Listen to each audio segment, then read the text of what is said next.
Olá, amigos do YouTube. Assim como combinado, todas as semanas a gente comparece, digamos assim, né? E pedimos permissão para entrar na casa de vocês para mais uma aula. E hoje o tema, que é bem polêmico, né? Que nós estamos trazendo para essa aula. O nome, o título dele é Quem são os nossos verdadeiros inimigos? Fomos buscar a resposta nos ensinamentos do nosso amado Mestre Jesus, no Evangelho de Jesus Cristo, o nosso irmão maior. Para falar de inimigo, eu vou colocar aqui o que é amigo, o que é inimigo, para que a gente entenda desta forma. Amigos verdadeiros são aqueles que acolhem, protegem, oferecem suporte na dificuldade, eles ajudam a carregar os fardos, aliviar as dores, atuando como agentes de cura emocional e espiritual. Amigos. Um amigo genuíno não teme apontar o caminho correto ou alertar sobre erros, sempre pensando no nosso melhor, mesmo que isso não seja agradável no momento. Às vezes alguém quer nos aconselhar e às vezes a gente não gosta dessa puxadinha de orelha.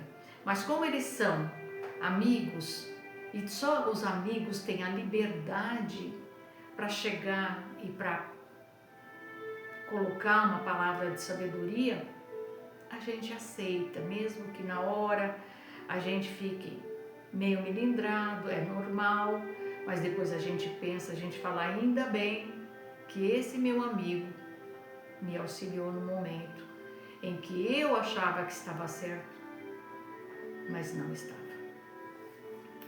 Então, como nós estamos falando aqui, sempre pensando no nosso melhor, mesmo que isso não seja agradável. Eles corrigem no particular e defendem a gente em público. Porque quando eles veem alguém fazer algum comentário sobre você, aquele que é o seu amigo, ele defende você. Esta é bem a verdade.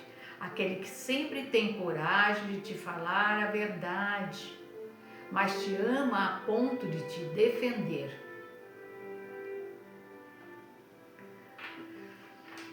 A amizade verdadeira envolve a prática constante do perdão, porque nós não somos perfeitos, nem o seu amigo que te ama é perfeito. Então vamos entender.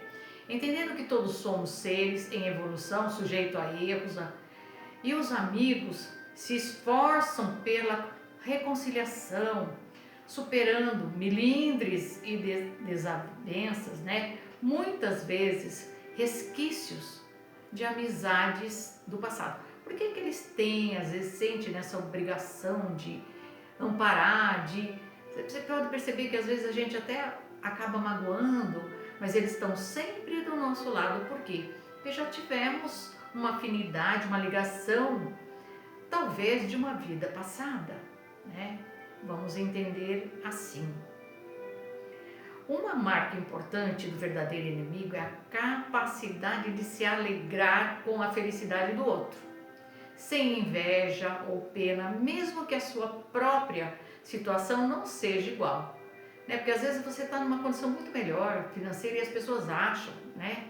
Esse rótulo, né? De que se você tem um carro, se você tem uma casa, você tem um ganho melhor, que você é mais feliz que ele. Então a sua vida é as mil maravilhas.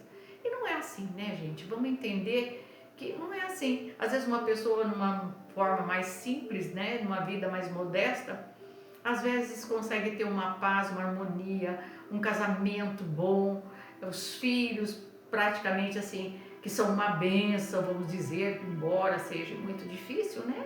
A gente sabe que a gente está aqui num planeta de provas e expiações, mas a gente entende desta forma, né? Então já o inimigo age de forma diferente. Vamos ver? A amizade transcende o plano físico. Além dos amigos encarnados que nos acompanham nessa vida, temos amigos e protetores espirituais, guias, anjos, guardiões, que nos assistem e orientam constantemente, nos afastando da solidão. Então é errado a gente achar que a gente está sozinho, nós nunca estamos só. Sempre estamos acompanhados, nem que seja pelos amigos invisíveis, vamos dizer assim, né? Os nossos amigos espirituais. A amizade precisa ser cultivada e cuidada. Ter responsabilidade com aqueles que cativamos, exigindo dedicação, lealdade e confiança mútua. Porque aquele que é verdadeiro amigo seu, ele vai ter um sentimento pesado em relação a você. Porque geralmente já vem de conquista, talvez, de vidas passadas. E eles são colocados na nossa vida, no nosso caminho, para nos auxiliar. A visão espírita, falando dos nossos inimigos, que eles podem ser tanto encarnados como pessoas com quem temos atrito no presente, possivelmente vindo de vidas passadas. Então, esse inimigo que a gente está aqui, pessoas, né, que fazem parte da nossa roda de famílias, amigos, uma tia, um tio, um filho, um pai, uma mãe, um avô, pode ser sim um inimigo seu, né, de vidas passada. Inimigos chamados assim espirituais, que acabam sendo, né, obsessores, né, encarnados. Mas também nós sabemos que existem os obsessores espirituais, né? Como a gente fala, que são espíritos desencarnados, que se ligam às pessoas com a mesma sintonia e afinidade, muitas vezes num processo de obsessão. Ele se manifesta através de influências negativas, que pode ser, às vezes, o resultado de uma relação com alguém que já foi nosso inimigo em vidas passadas.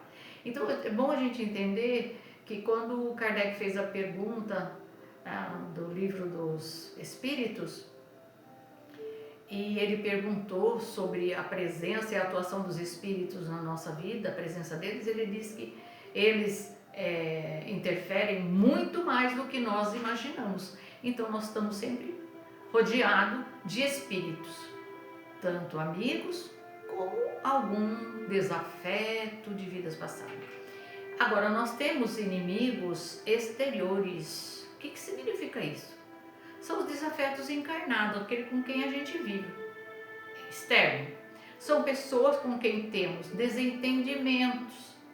A reencarnação explica que esse desafeto pode ter sido nossos amigos ou familiares em existências anteriores, e a amizade atual é uma oportunidade de corrigir esses erros. Então, ele foi amigo seu, mas de alguma forma você pode ter magoado esse amigo e ele acabou criando essa inimizade, né? Vamos dizer assim. Além deles, o pensamento espírita aponta para os inimigos interiores ou ocultos. Sabe aquela festa de final de ano que o pessoal faz, que fala amigo secreto, amigo oculto?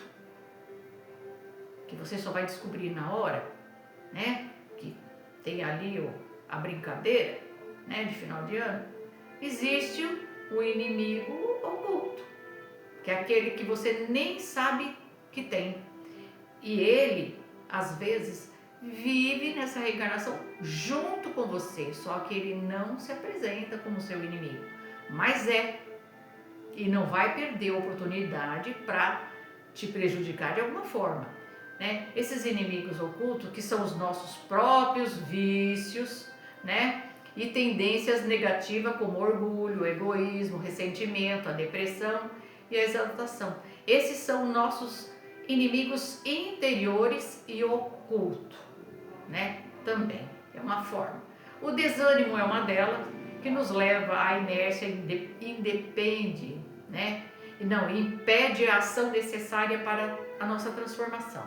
A intemperança, indisciplina, falta de moderação, controle sobre os nossos desejos e os nossos impulsos, o medo de sofrer que nos paralisa e nos faz perder oportunidades valiosas de aprendizado e crescimento espiritual, A cólera, a ira, a agressividade, eles são inimigos interiores e ocultos, que às vezes a gente nem se percebe e não considera como um inimigo.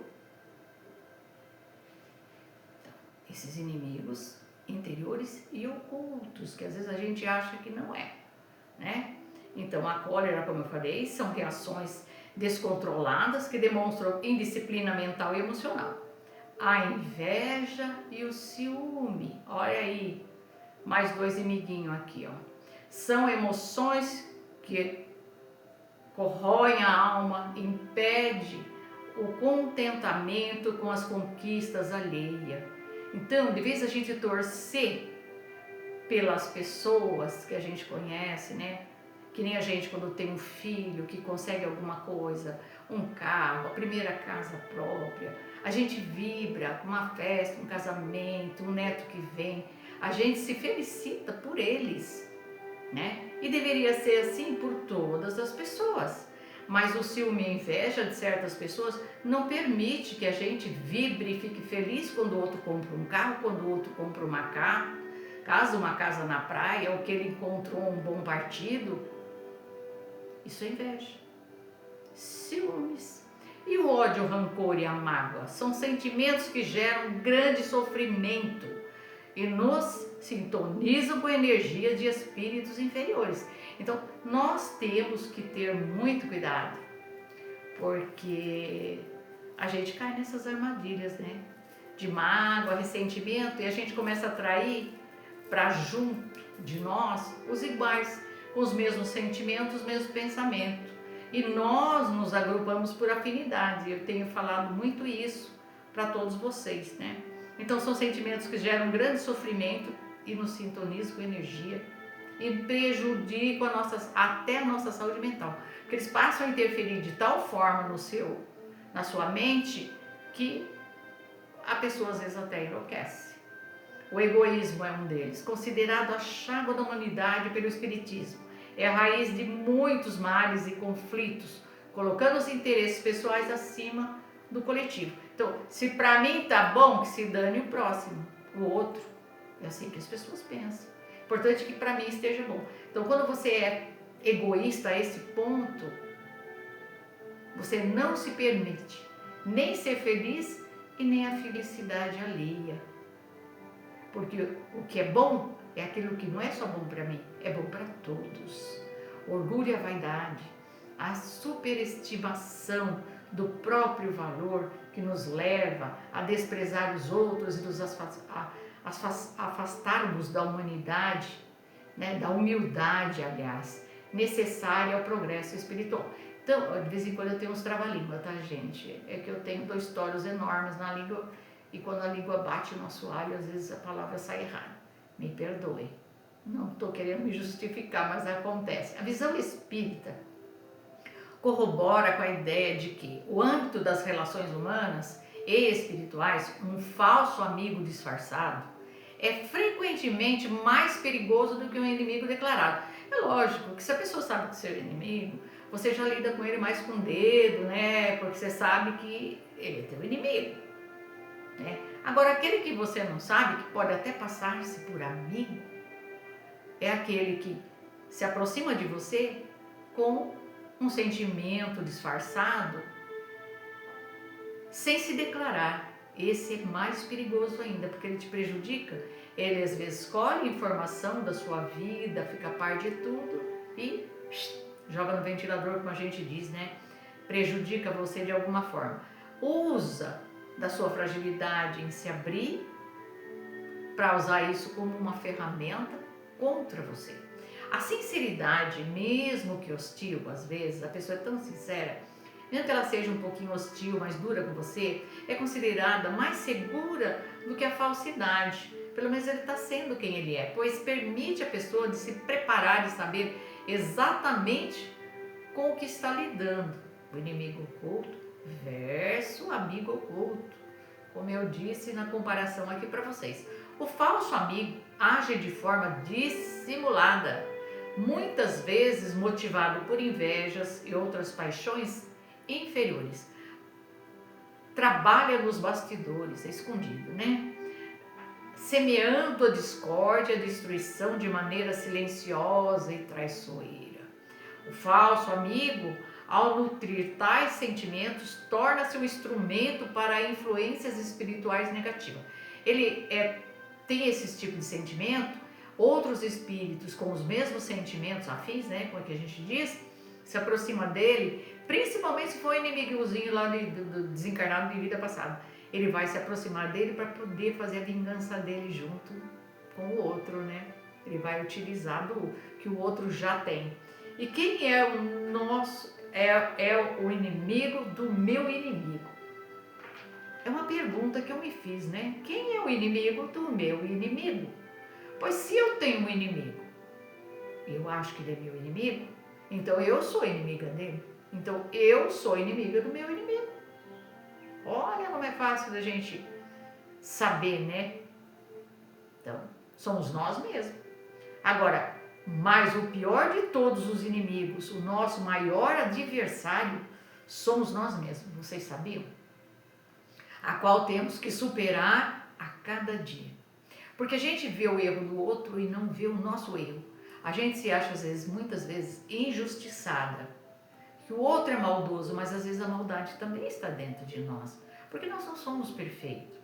O inimigo desencarnado de hoje pode ter sido alguém que ofendemos em vidas passadas e que agora se aproxima. E às vezes até como amigo, para o necessário reajuste que exige da pessoa traída uma postura de perdão e caridade. Então, gente, às vezes a gente vê uma pessoa, né, desencarnada, às vezes ele carrega um sentimento tão pesado e não pense em você, que dependendo do que você fez para ele, ele sofre muito mais do que você.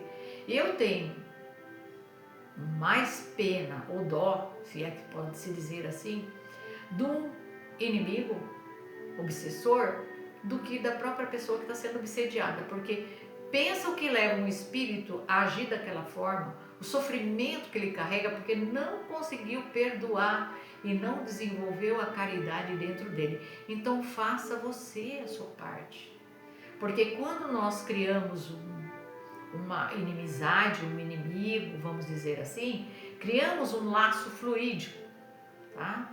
Um cordão fluídico que liga, e esse fluido corre essa energia de uma pessoa para outra. Ah, mas e se ele não me perdoa e eu conseguir orar e perdoar e pedir perdão? Você fez a sua parte, você corta o laço. O erro dele é a responsabilidade dele com Deus. A sua parte você fez. Você já não será afetado por ele de alguma forma, porque você se perdoou e pediu perdão. Você reconheceu o seu erro. E isso para Deus tem muito valor. Jesus Cristo é apresentado na visão espírita como o amigo mais fiel e o modelo de amizade a ser seguido. Aquele que nunca abandona e oferece orientação segura e carinhosa para a nossa jornada evolutiva. Ele colocou: amai os vossos inimigos. No Evangelho de Jesus, a moral espírita baseada no Evangelho de Jesus orienta a amar, perdoar, orar por aqueles que nos prejudicam, sejam eles inimigos declarados ou falsos amigos. A resposta a essa situação deve ser a indulgência, a compaixão, a benevolência, sem rancor. A doutrina alerta para a necessidade da vigilância e o discernimento espiritual. Abram seus olhos espirituais para identificar as verdadeiras intenções por trás das aparências, pois o mal muitas vezes se disfarça de bem para enganar. Na visão espírita, os verdadeiros amigos são muitas vezes espíritos afins que se encontram ao longo de várias reencarnações. Ele vem numa reencarnação com um parente seu, ou pai, ou mãe, ou filho, ou irmão, e noutra reencarnação de novo. A gente vai vindo várias reencarnações e vai se criando um laço de amor, né? de amizade que não se rompe. Então ele tem um carinho, ele cria um laço de amor com você. E o aprendizado da fraternidade mútua, eles são presentes de Deus no nosso caminho evolutivo, e a amizade verdadeira e o elo indissolúvel que persiste além da vida física. Quer dizer, nós levamos para o espiritual, né? Essa amizade, esse amor. A gente tem um amigo do lado de lá. Reencontro de vidas passadas, as simpatias espontâneas e a forte afinidade de sentimentos por algumas pessoas são frequentes, explicado como o conhecimento entre os espíritos que já se amaram e conviveram existências anteriores, como eu acabei de falar. No Espiritismo, amai os vossos inimigos significa não nutrir ódio ou rancor, mas sim perdoar e desejar o bem para quem nos prejudica, o que é visto como a vitória contra o egoísmo e o orgulho. O Espiritismo explica que, embora não se deva sentir afeição natural por um inimigo, é lógico que eu vou ter mais amor por as pessoas que me são gratas, né? A quem existe aquela troca de sentimento, do que por uma pessoa que não é muito considerada meu amigo. Mas Deus não pede para que a gente saia aí de mãozinha dada, né? Fique se abraçando para provar. Não, nada disso. O que Ele quer é que a gente esqueça, que a gente perdoe, que a gente releve, que deixe Ele viver a vida dele, que não vibre contra Ele, não tenha sentimentos de rancor, de vingança, de mágoa, que a gente se liberte desse peso que tanto atormenta o espírito. Nem nós conseguimos uma evolução e nem aquele que está preso a esse sentimento que causa dor, né? Como eu disse, mas sim perdoar é desejar o bem para quem nos prejudica, o que é visto como uma vitória contra o egoísmo e o orgulho. Isso é uma lição de Jesus, né, gente? Para falar de Jesus, né? Como dizia minha avó, lava a boca. Nós tínhamos que lavar a boca, porque exemplo de perfeição, né? Quanto amor, quanto ensinamento, quanta dedicação ele trouxe para nos orientar a sermos pessoas melhores, para que a gente viva melhor, porque nós merecemos ser felizes. E só podemos ser felizes quando evoluímos para atingir um estágio melhor. Aí paramos de ter tanto sofrimento que nos desgastam, né? Destroem o espírito, deixam mácula, sofrimento. E Jesus não quer isso, Ele quer que todos nós sejamos felizes. E essa é a lição que Ele nos deixou. O Espiritismo explica que, embora não se deva sentir afeição natural pelo inimigo, é necessário orar por ele e não nutrir pensamentos negativos, mas sim buscar se desapegar da mesma vibração para não prejudicar o próprio espírito. Então, às vezes a gente fala assim, uma pessoa é sua amiga e ela pode ser considerada o inimigo oculto, quer dizer, ela não é tão teu amigo nem tão teu inimigo, mas é aquela pessoa que trabalha, que é um serzinho um pouquinho do mal, né? Ela às vezes sabe que você vai prestar um vestibular, que você vai fazer uma prova, aí ela já ficou sabendo pela boca de outras pessoas que você não passou. Só um exemplo, tá, gente? Aí ela já sabendo da resposta, ela vai ligar para você e vai dizer, escuta, fulana, e aí, como é que foi a prova? Você passou? Ela já sabe a resposta, mas ela quer magoar você, ela quer ouvir da sua boca. Olha o sentimento mesquinho que um ser humano carrega. Então, muitas vezes a gente é maldoso, então a gente tem que tomar muito cuidado com isso. Nós temos inimigos internos, externos, espirituais, encarnados, disfarçados e ocultos, como a gente falou, mas o maior inimigo nosso somos nós mesmos. Nós travamos a nossa evolução espiritual quando a gente não enxerga que a gente tem que ser um ser melhor e tem que melhorar. Os ensinamentos do nosso amado Mestre Jesus estão aí para nos esclarecer e nos ensinar um pouquinho mais. Fora da caridade, não há salvação. Perdoe e aprenda a perdoar. Releve. Você vai ficar mais leve e vai subir um degrauzinho na escala evolutiva. Uma boa noite a todos. Fiquem todos com Deus. Que Deus abençoe a vida e a família de todos vocês. E semana que vem estarei aqui para mais uma aula e espero que vocês tenham gostado. Deixa o like para nos apoiar. Compartilhe esse vídeo. É muito importante que a gente passe o conhecimento adiante. Se você aprendeu, mais alguém precisa aprender.